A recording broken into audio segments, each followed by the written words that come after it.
بسم اللہ الرحمن الرحیم۔ اللہم صلی علی سیدنا محمد وعلی آل سیدنا محمد وبارک وسلم۔ اللہ پاک نے ہمیں درود پاک پڑھنے کا حکم کیوں دیا ہے؟ ویسے تو درود پاک ایک ازلی عمل ہے، کیونکہ درود خود خالق کائنات اپنے حبیب صلی اللہ علیہ وآلہ وسلم پر بھیجتا ہے، اور جب کچھ بھی نہ تھا لیکن اللہ تعالیٰ تو تھا، تو درود پاک جاری تھا۔ اور درود پاک ابدی عمل ہے۔ جب سب کچھ فنا ہو جائے گا، مخلوق کا وجود مٹ جائے گا، تب بھی درود پاک جاری رہے گا، کیونکہ درود پاک بھیجنے والا رب فنا سے پاک ہے۔ اور اگر بات کی جائے انسانی تاریخ کی اور درود پاک کی، تو درود پاک پڑھنے کی شروعات حضرت آدم علیہ السلام سے ہو چکی تھی۔ روایات سے یہ بات ثابت ہے کہ حضرت آدم علیہ السلام نے اللہ کے حکم کی تعمیل کرتے ہوئے حضرت حوا کے حق مہر میں نبی آخر زمان صلی اللہ علیہ وآلہ وسلم پر 10 بار درود پاک پڑھا تھا۔ پھر بعد میں آنے والے نبیوں نے بھی اللہ کا قرب حاصل کرنے کے لیے اللہ کے حبیب صلی اللہ علیہ وآلہ وسلم پر درود پاک پڑھا ہے۔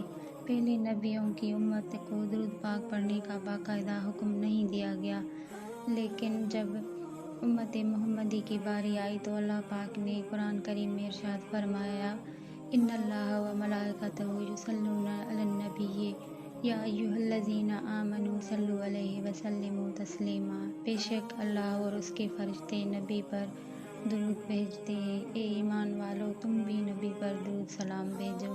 اس آیت کے پہلے الفاظ میں ان اللہ بے شک اپنے نبی پر درود بھیجتا ہے۔ لفظ صلون کا مطلب ہے اللہ ہر وقت اپنے حبیب پر درود بھیجتا رہتا ہے اور ہمیشہ بھیجتا رہے گا۔ جس پر خالق کائنات مالک ملک درود پاک بھیجتا ہے، اسے ہمارے درود کی کوئی ضرورت نہیں، پھر ہمیں درود پاک پڑھنے کا حکم کیوں دیا گیا؟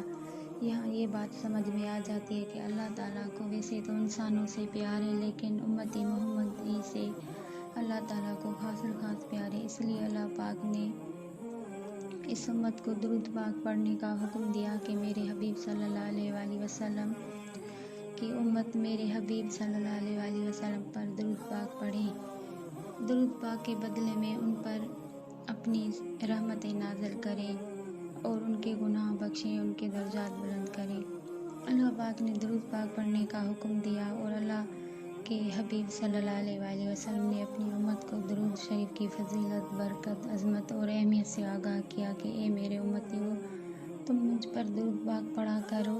ایک درود کے بدلے اللہ تعالیٰ تم پر اپنی 10 رحمتیں نازل فرماتا ہے، اور تمہارے 10 گناہ معاف فرماتا ہے، اور تمہارے 10 درجات بلند فرماتا ہے۔ درود پاک کی اتنی زیادہ اہمیت ہے کہ نماز میں بھی درود پاک کو لازم قرار دیا گیا۔